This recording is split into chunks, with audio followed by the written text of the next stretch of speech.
قرآن کریم میں جو سائنسی معجزات آج سامنے آ رہی ہیں، یہ اس بات کا ثبوت ہے کہ قرآن کسی انسان کا نہیں بلکہ اللہ کا کلام ہے۔ قرآن میں اللہ تعالیٰ نے لوگوں کو بار بار اس طرف متوجہ کیا کہ مظاہر فطرت پر غور و فکر کریں اور ان میں اس کی نشانیاں تلاش کریں۔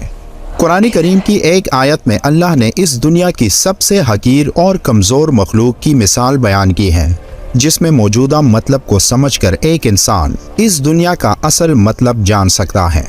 تمام جانداروں میں یہ نشانیاں موجود ہیں، لیکن چند ایک خاص طور پر وہ ہیں جن کا ذکر اللہ نے قرآن پاک میں فرمایا، اور انہی جانداروں میں سے ایک مچھر ہے۔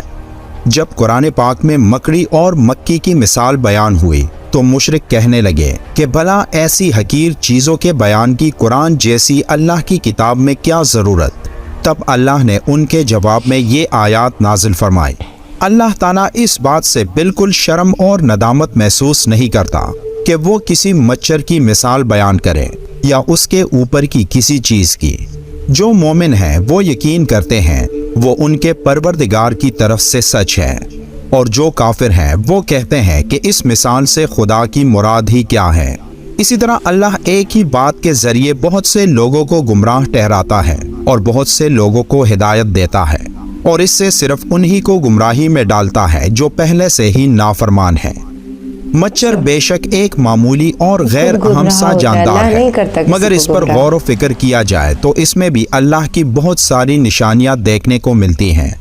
اللہ تعالیٰ نے مچھر کے لیے قرآن میں بعودتا کا لفظ استعمال فرمایا ہے، اور یہ لفظ مؤنث ہے۔ مچھر کی دنیا میں کوئی 3500 اقسام ہیں، اور ان تمام اقسام میں صرف مچھر کی مادہ ہی انسانوں، حیوانوں اور پرندوں کا خون چوستی ہیں، جبکہ نر مچھر نباتات اور پھلوں کا رس چوستا ہے۔ سوال یہ پیدا ہوتا ہے کہ مچھر کی جنسی شناخت تو آج کی میڈیکل سائنس کا کارنامہ ہے کہ آج ہمارے پاس ایسی جدید خوردبین ہے جو کسی شے کو ہزاروں اور لاکھوں گنا بڑا کر کے دکھاتی ہیں، جبکہ قرآن نے بعودتا کا لفظ بول کر 1450 سال قبل بتا دیا کہ وہ مچھر جس سے انسانوں کو تکلیف پہنچتی ہے وہ مادہ مچھر ہے، نر نہیں ہے۔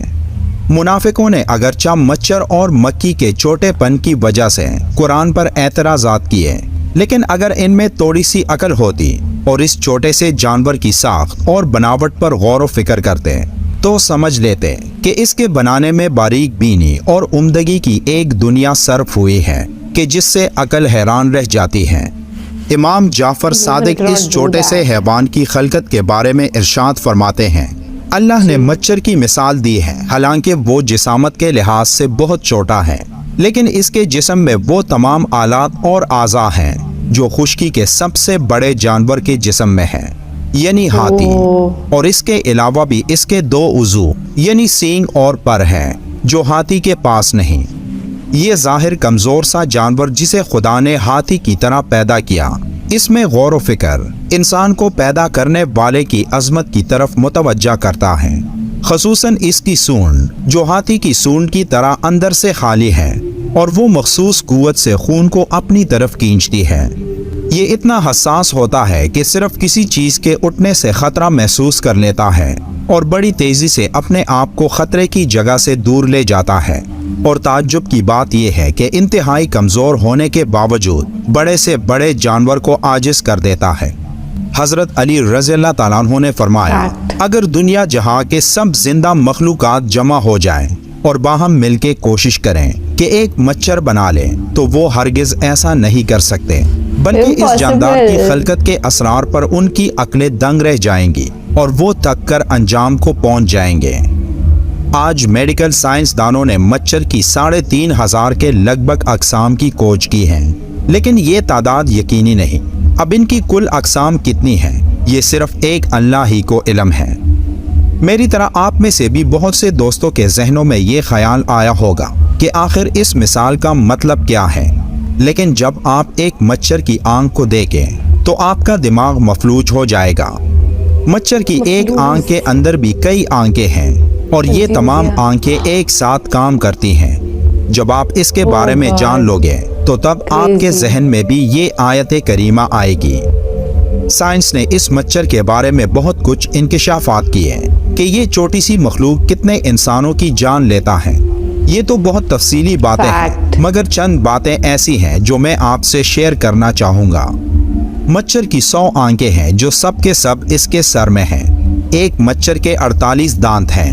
اس کے 3 دل ہیں اور تینوں مختلف قسم کے ہیں۔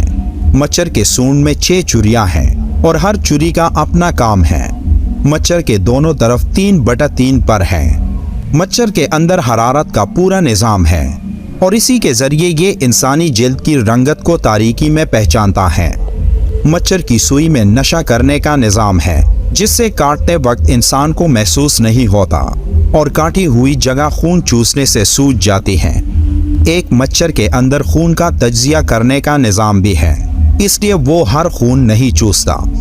اس بارے میں سائنس کی سب سے حیران کن تحقیق میں یہ بات سامنے آئی کہ ایک مچھر کے اوپر اس کے پر ہوتے ہیں جو اس سے بھی ہلکے ہوتے ہیں، اور مچھر کے پر کے اوپر ایک مائکروسکوپک پیراسائٹ ہوتا ہے، ایک جاندار جو مچھر سے بھی حقیر چیز ہے، جو تمہیں اپنی آنکھ سے نظر بھی نہیں آتی۔